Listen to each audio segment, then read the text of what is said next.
नमस्कार, स्वागत है आपका।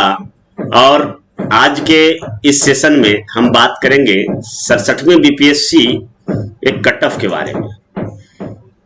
67वीं बीपीएससी के कट ऑफ के संबंध में आपने अब तक देखा होगा कि कई सारे विद्वान जन, गुरुजन बिना प्रश्न पत्र को पढ़े, बिना प्रश्न पत्र को देखे, बिना प्रश्न पत्र का अवलोकन किए अपना कट ऑफ जारी कर दिए।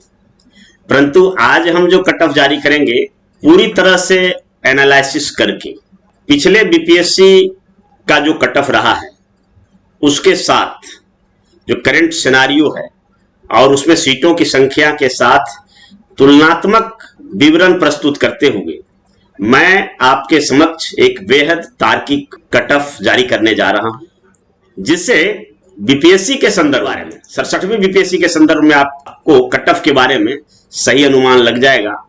और इस वीडियो को देखने के बाद आपके पास कट ऑफ के संबंध में कोई भ्रम नहीं रह जाएगा, कोई संशय नहीं रह जाएगा और रियल फीडबैक के आधार पर आप अपना मेंस की तैयारी में लगेंगे। बहुत सारे कोचिंग संस्थान के द्वारा जो कट ऑफ जारी किए जाते हैं उसके पीछे कुछ हिडन एजेंडा होता है और उससे क्या होता है कि विद्यार्थी गुमराह होते हैं, उन्हें सही मार्गदर्शन, सही दिशा प्राप्त नहीं हो पाता है।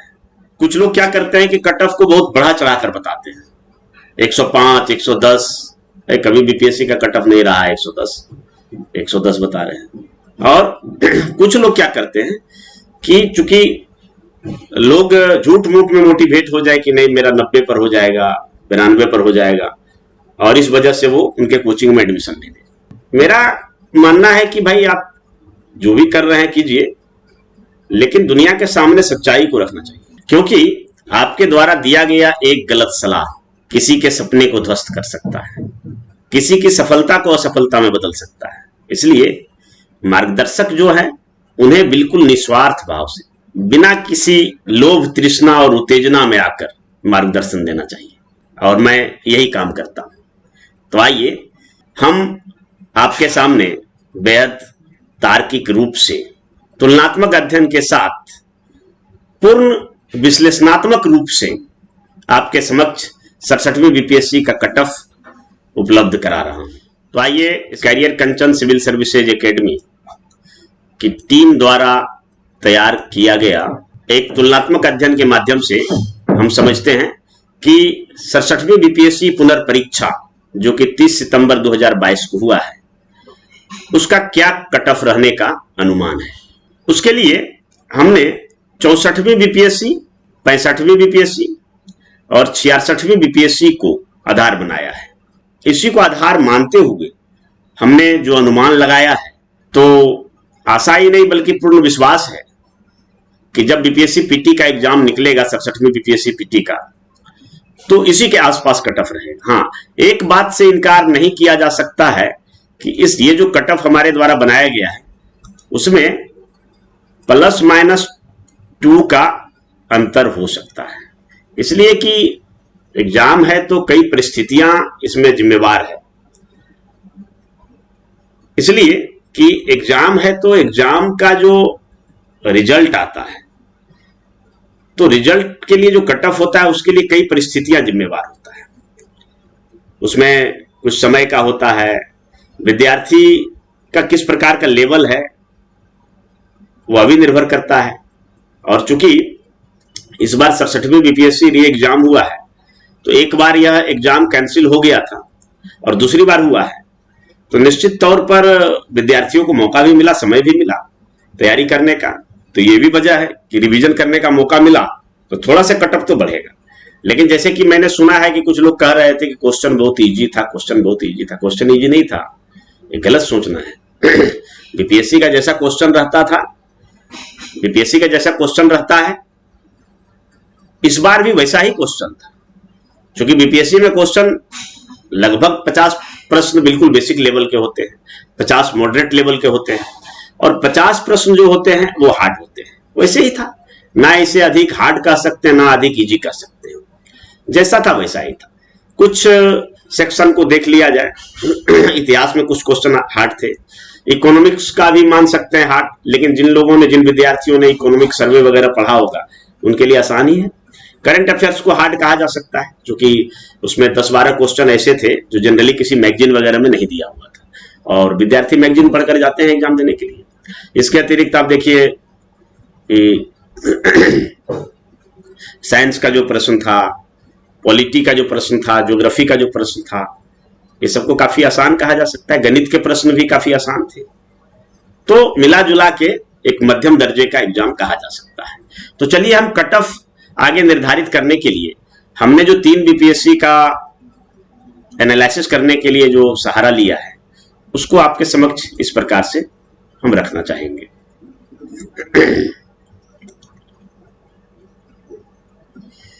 तो 64वीं बीपीएससी से लेते हैं, 64वीं, 65वीं और 66वीं, ये 3 का विश्लेषण करेंगे और उसके आधार पर 67वीं बीपीएससी री एग्जाम पीटी का हम कट ऑफ तय करेंगे। 64वीं बीपीएससी में 1465 सीट आया था, वही 65वीं बीपीएससी में बहुत कम 423 सीट आया था, जबकि 66वीं बीपीएससी की बात करें तो इसमें 689 सीट आया था। और इस बार 67वीं बीपीएससी पीटी जिसके लिए हुआ है 30 सितंबर 2022 को री एग्जाम हुआ है, वो कुल मिला के 802 सीट है। तो यहां पर देखा जाए तो इन तीनों में से सेकेंड नंबर पर 802 सीट, और इसके पहले 65वीं और 66वीं में थोड़े कम सीट आए थे। चलिए अब अगर कट ऑफ की बात किया जाए तो सबसे पहले हम कट ऑफ के संदर्भ में जो बात करेंगे तो यूआर मतलब अनरिजर्व्ड या फिर अनारक्षित वर्ग कह सकते हैं, इसे जनरल कैटेगरी भी कहा जाता है, यानी ये अनरिजर्व्ड कैटेगरी है। तो इसका मेल का कट ऑफ अगर हम देखें तो यहां पर देखते हैं कि 64वीं बीपीएससी में 97 था और फीमेल का कट ऑफ 86 था। इन दोनों के बीच देखें तो 11 नंबर का डिफरेंस है मेल और फीमेल के बीच। अब अगर 65वीं बीपीएससी की बात करें तो मेल का कट ऑफ उतना ही था जितना कि 64वीं बीपीएससी में था, यानी 65वीं और 64वीं बीपीएससी में मेल का कट ऑफ बराबर था, परंतु फीमेल का कट ऑफ बढ़ गया। धीरे धीरे जैसे जैसे जागरूकता बढ़ रही है महिलाओं में शिक्षा के प्रति, समाज के प्रति, देश के प्रति, वैसे वैसे उनके सपनों का पंख भी लग रहे हैं और उसे उड़ान भरने में हमारे बीपीएससी बहुत ही 2 कदम आगे है, क्योंकि यहां पर महिलाओं को अलग से रिजर्वेशन दिया जाता है। तो यहां पर देखिए कि 91 रहा 65वीं बीपीएससी में, मेल का कट ऑफ 97 और फीमेल का 91। 66वीं की बात करें तो यहां अनएक्सपेक्टेड रूप से काफी ज्यादा कट ऑफ बढ़ गया, यानी 108। अब 108 जो कि ना भूतो ना भविष्यतो, ना पहले कभी हुआ था और ना बाद में ऐसा हो सकता है। तो 108 कट ऑफ क्यों गया, इसके लिए लोग तमाम तरह की बातें करते हैं, कई तरह के कयास लगाते हैं, कुछ अफवाहें भी है, कुछ सच्चाई भी है। तो आप भी यह जानते हैं कि क्यों 108 कट ऑफ गया है। लेकिन 108 कट ऑफ गया जिसके कारण से काफी सारे विद्यार्थी ऐसे थे जिन लोगों ने 1-2 बार इंटरव्यू दिया था, इवन कि कई ऐसे लोग थे जिनका कि जो पदाधिकारी बन चुके थे अपना रैंकिंग सुधारने के लिए, उन लोगों का भी पीटी नहीं हुआ था। बड़ी हैरत की बात थी और हम उनके दुख दर्द में साथ रहे हैं। उन्हें हमने दिलासा दिलाते रहा कि आप मेहनत कीजिए, 1 बार 2 बार आपको रोक सकता है, कोई भी परिस्थितियां 1-2 बार रोक सकती है, परंतु प्रतिभा अपना मार्ग स्वयं निर्धारित कर लेती है, इसलिए आपको सफलता जरूर मिलेगी। और मुझे आशा ही नहीं बल्कि पूर्ण विश्वास है कि 67वीं बीपीएससी में उन लोगों ने अच्छा किया होगा। कई विद्यार्थियों ने मुझे फोन किया, तो लग रहा है कि इस बार सबका एग्जाम अच्छा गया है, जो भी तैयारी में लगे रहे। क्योंकि एग्जाम कैंसिल हुआ था उसके बाद काफी सारे लोग हताश हो गए थे, निराश हो गए, परंतु उस हताशा और निराशा से निकलकर जिन लोगों ने अपनी तैयारी को जारी रखी, अपनी कंसिस्टेंसी बनाई रखी, तो उनका अच्छा एग्जाम गया है। तो इस एनालिसिस के आधार पर हम देखें तो भाई 423 सीट था यहां और यहां 1465, तो भी कट ऑफ बराबर रहा। कट ऑफ बराबर रहा, अब यहां क्यों बढ़ गया जबकि यहां सीट भी ज्यादा था। तो जो भी कारण रहा हो, लेकिन इस बार हम ना 97 रख सकते हैं कट ऑफ, ना 108 रख सकते हैं, क्योंकि इस बीच में काफी सारी चीज हुए हैं। पहले अगर देखें तो पहले तैयारी के प्रति उतनी जागरूकता नहीं थी। दूसरा कारण है कि उतने पुस्तकें और मैगजीन नहीं था। अब सोशल मीडिया का प्रभाव है, यूट्यूब चैनल का प्रभाव है, कई पब्लिकेशंस वाले तरह तरह की बुक्स निकालते हैं, उसको पढ़कर विद्यार्थी ज्यादा याद रख पाते हैं, ज्यादा उसका ठोस तैयारी हो पा रहा है। यह भी है। अन्य कारण है कि भाई 3 महीना का जो एग्जाम के लिए समय मिल गया था सभी विद्यार्थियों को री एग्जाम के लिए, तो उसका भी प्रभाव है। इसलिए मेरा जो लॉजिक है और हमने जो एनालिसिस किया है कि इन दोनों के बीच में कट ऑफ रखना चाहिए, यानी ना 97 रहेगा ना 108 रहेगा, इसके बीच में कट ऑफ रहना चाहिए। +-2 हो सकता है, लेकिन मेरे एनालिसिस के अनुसार से जो यूआर अनरिजर्व कैटेगरी का कट ऑफ है, मेल का 103 रहेगा और फीमेल का 96। ठीक है, नॉर्मली देखिए दोनों में लगभग, आप यहां भी देखें हर जगह 10 नंबर का लगभग अंतर है।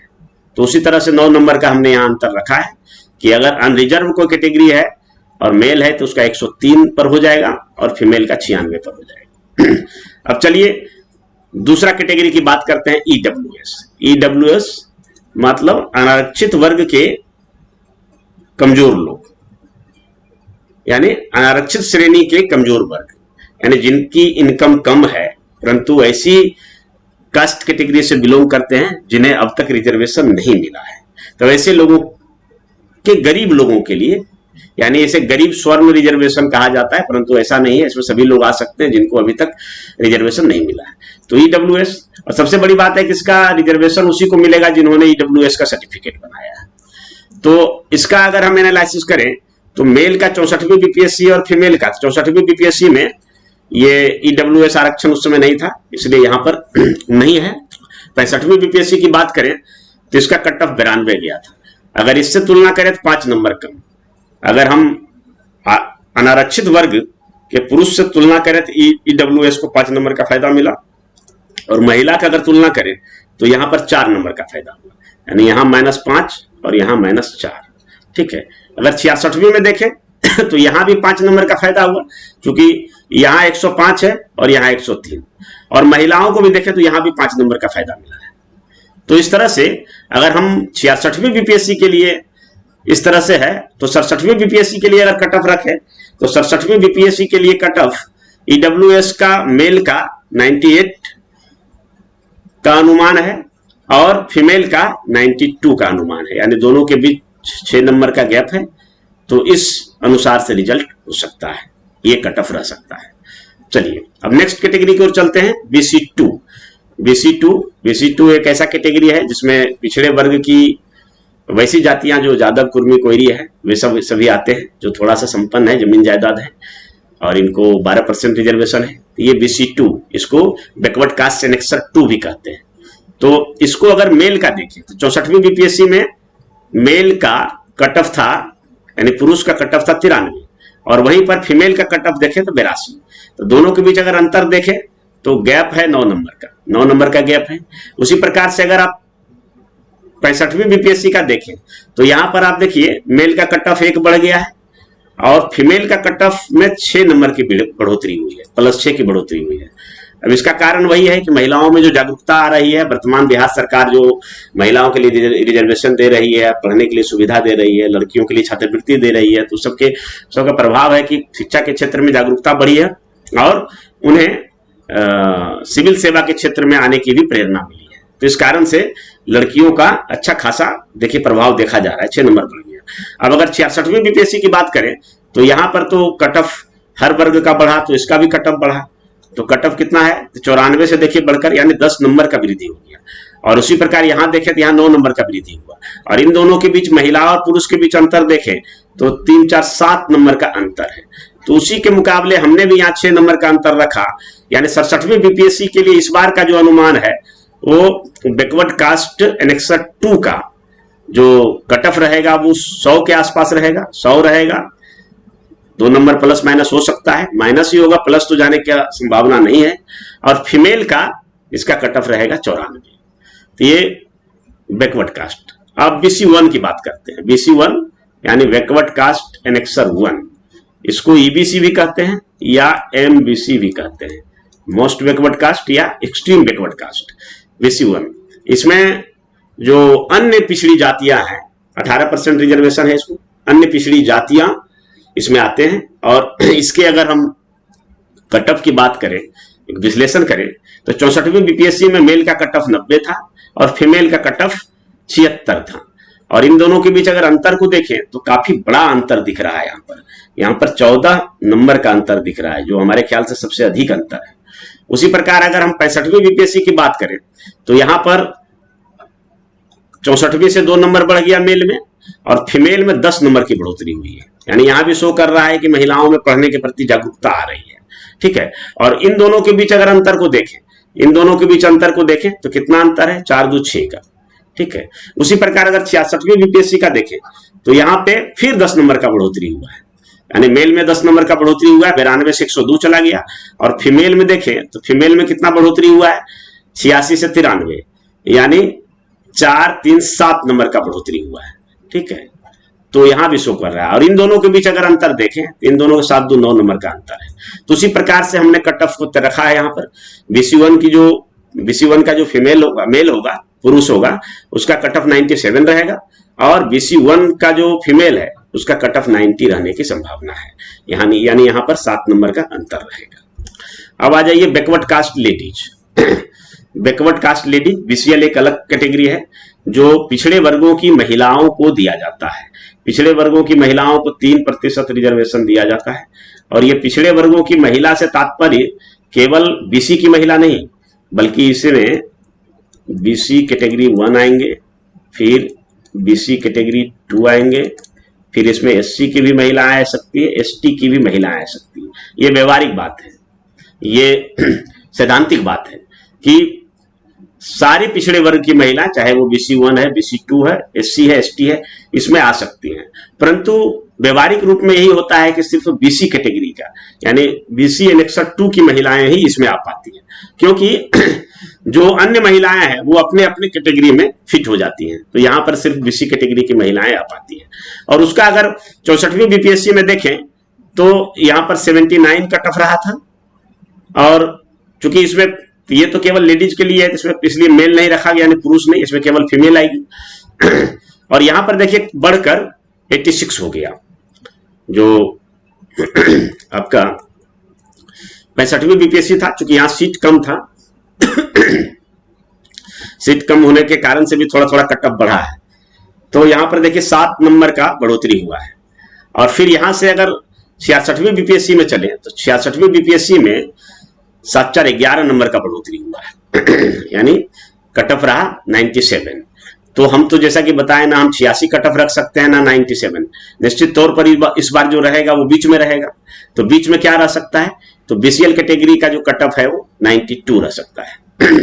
अब आ जाइए SC schedule caste. Schedule caste का अगर मेल की बात करें, पुरुष की बात करें, तो 64वीं बीपीएससी में इसका कट ऑफ रहा था 85, और फीमेल का कट ऑफ रहा था 69।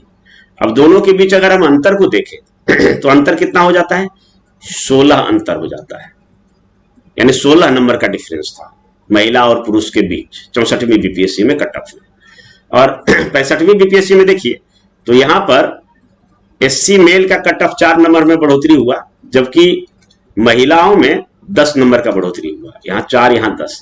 तो इससे भी साबित होता है कि महिलाओं में शिक्षा के प्रति जागरूकता बढ़ रही है, सभी वर्गों की महिलाओं में शिक्षा की जागरूकता बढ़ रही है, और उसको ऑफिसर बनने की तमन्ना भी उनके सपनों के रूप में आ रहे हैं, और वो साकार भी हो रहे हैं। चलिए अब देखिए, ये 66वीं बीपीएससी की बात करें तो आश्चर्यजनक रूप से यहाँ पर बढ़ोतरी हुआ है, 6 नंबर बढ़ गया है। और SC मेल का कट ऑफ 95, जबकि फीमेल का कट ऑफ को देखें तो 84, यानी इसमें भी 5 नंबर का बढ़ोतरी हुआ। उसी अनुसार से अगर हम SC मेल का कट ऑफ देखें तो SC मेल का कट ऑफ जो है 93 जाएगा। इसमें प्लस नहीं हो सकता है, भले माइनस हो जाए, भले -1 2 हो जाए, लेकिन प्लस नहीं हो सकता है। ये गांठ बांध कर रख लीजिए कि 93 से ज्यादा जो है SC का कट ऑफ नहीं जाएगा। और चूंकि इधर हमने देखा है कि 6 से 16 नंबर का डिफरेंस है, तो इसके बीच में हम 10 नंबर एक आधार बेस मान लेते हैं, और 10 नंबर इसको हम माइनस करके 83, यानी जो विमेन का रहेगा, SC फीमेल का जो कट ऑफ रहेगा वो 83 रहेगा 67वीं बीपीएससी का जो री एग्जाम हुआ है उसमें। इससे कम ही रहेगा, इससे ज्यादा नहीं जाएगा, ये तो श्योर है। अब आ जाइए शेड्यूल ट्राइब्स। तो शेड्यूल ट्राइब्स का देखिए मेल और फीमेल। तो मेल का कट ऑफ 64वीं बीपीएससी में 89 रहा था, जबकि फीमेल का कट ऑफ 80 रहा था। यानी यहां पर देखिए कि 9 नंबर का डिफरेंस है मेल और फीमेल के बीच, जबकि 65वीं बीपीएससी में दोनों का कट ऑफ बराबर रहा। क्योंकि इसमें मात्र 1% रिजर्वेशन है, इसलिए सरकार जो है दोनों को शायद यहां बराबर कर दिया है। मेल फीमेल का अलग कट ऑफ नहीं निकाला, यही कारण है कि 89 जो है वो कट ऑफ रहा है। फिर देखिए आप 66वीं बीपीएससी में कट ऑफ में बढ़ोतरी हुआ है। एसटी यानी जनजातीय वर्ग के पुरुष का जो कट ऑफ है वो 98 रहा और महिला का कट ऑफ भी 98 रहा। उसी प्रकार से अगर हम 67वीं बीपीएससी में देखें तो 67वीं बीपीएससी में मेल का कट ऑफ, जो शेड्यूल ट्राइब्स मेल का कट ऑफ है वो 93 रहेगा और शेड्यूल ट्राइब्स फीमेल का कट ऑफ 90 रहेगा, ऐसा अनुमान है। और जैसा कि मैंने बताया कि इसमें प्लस माइनस 2 हो सकता है, तो इस बात को भी रखा जा सकता है, इस तथ्य से इनकार नहीं किया जा सकता है। हालांकि कुछ कुछ कैटेगरी में हमने बताया कि उससे ज्यादा नहीं जाएगा। तो ये इस बार का तुलनात्मक विवरण के माध्यम से जो हमने विश्लेषण किया, जो चिंतन किया, मनन किया और उसके आधार पर जो कट ऑफ निकाला है, तो मेरे ख्याल से यह 100% सही होने जा रहा है। इसको आप बिलीव कर सकते हैं। और जिन विद्यार्थियों को भी इससे अधिक आ रहा है, जो जिस कैटेगरी में है और उसका कट ऑफ अगर आ रहा है, तो वो फौरन मेंस की तैयारी में लग सकते हैं। एक बार पुनः हम देख लेते हैं कि क्या क्या कट ऑफ रहा। इस बार सिर्फ 67वीं बीपीएससी को देखेंगे। तो 67वीं बीपीएससी में अनरिजर्व कैटेगरी की अगर बात करें तो अनरिजर्व कैटेगरी में जो पुरुष का कट ऑफ वो 103 रहेगा, जबकि महिला का कट ऑफ 96। ईडब्ल्यूएस की बात करें तो ईडब्ल्यूएस में 67वीं बीपीएससी में पुरुष का कट ऑफ 98 और महिला का cut off 92। Backward caste annexure 2 की बात करें तो पुरुष का कट ऑफ 100 और महिला का cut off 94। Backward caste annexure 1 यानी ईबीसी या एमबीसी की बात करें तो इसमें पुरुष का कट ऑफ 97 और महिला का cut off 90। Backward caste ladies की बात करें तो इसका कट ऑफ 92 रहेगा। शेड्यूल कास्ट पुरुष की बात करें तो इसका कट ऑफ 93 रहेगा और शेड्यूल कास्ट महिला की बात करें तो इसका कट ऑफ 83 रहेगा।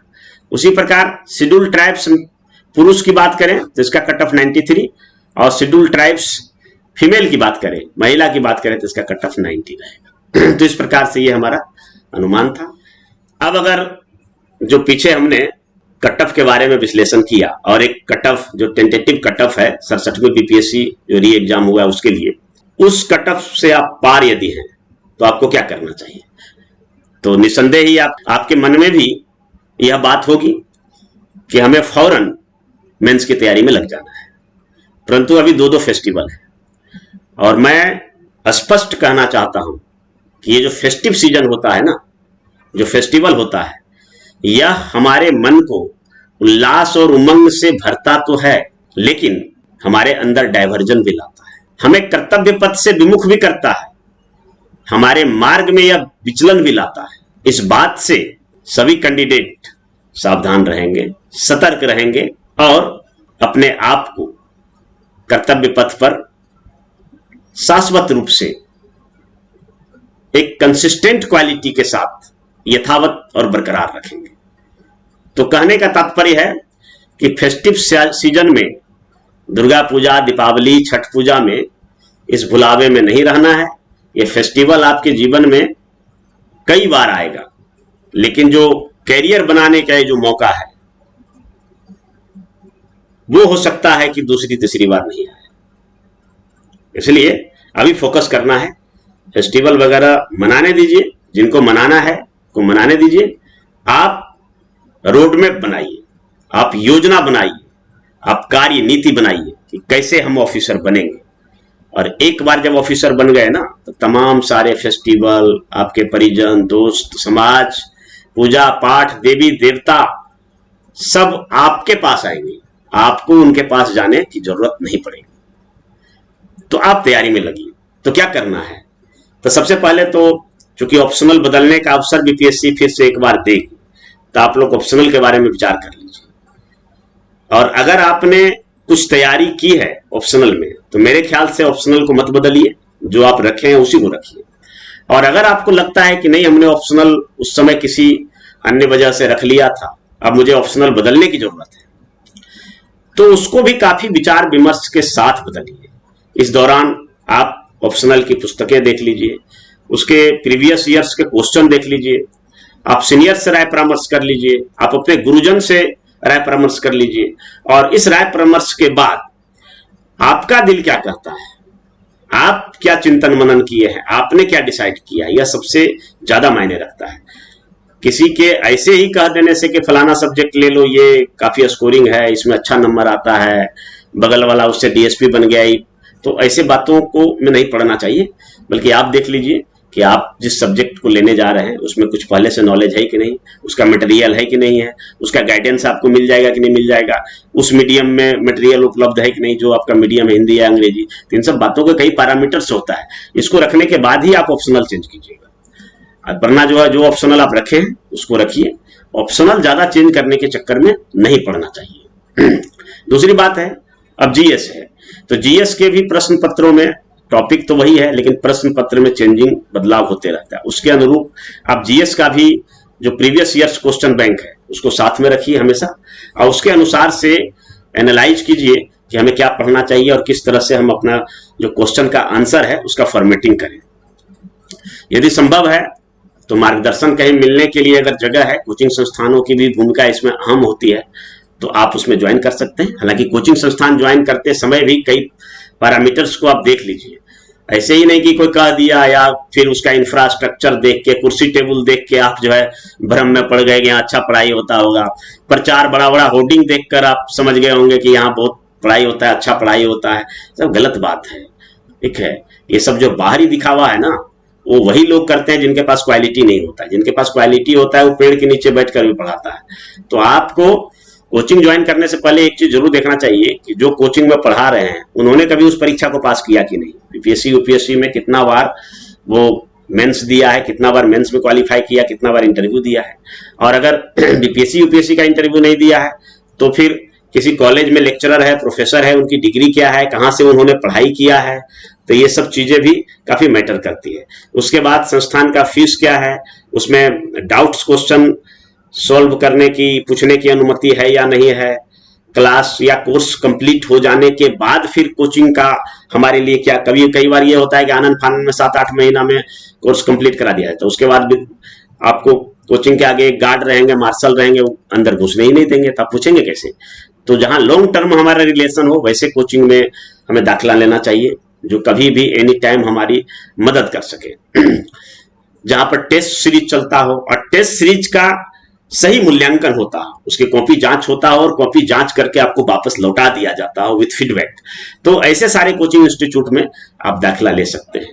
इस मामले में हमारा भी जो संस्थान है, जो लोगों की टीम है, तो पिछले 10 वर्षों से लोगों की अपेक्षाओं पर काफी खरा उतरा है और काफी सारे रिजल्ट भी हुआ है। 250 ऑफिसर यहाँ से बने हैं, तो आप यहाँ पर ज्वाइन कर सकते हैं, मिल सकते हैं। मैं आपके लिए 24 आवर्स सशुल्क निःशुल्क हर प्रकार से उपलब्ध रहूंगा, तो आप इसमें जुड़ सकते हैं।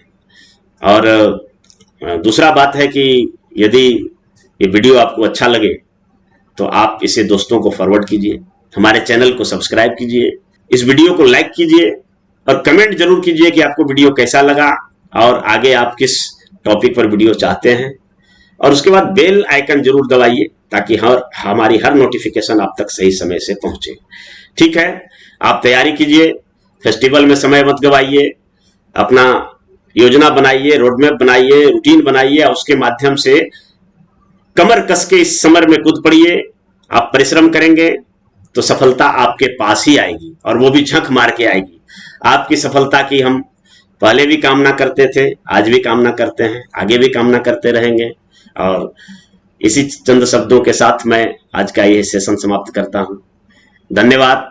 जय हिंद, जय भारत।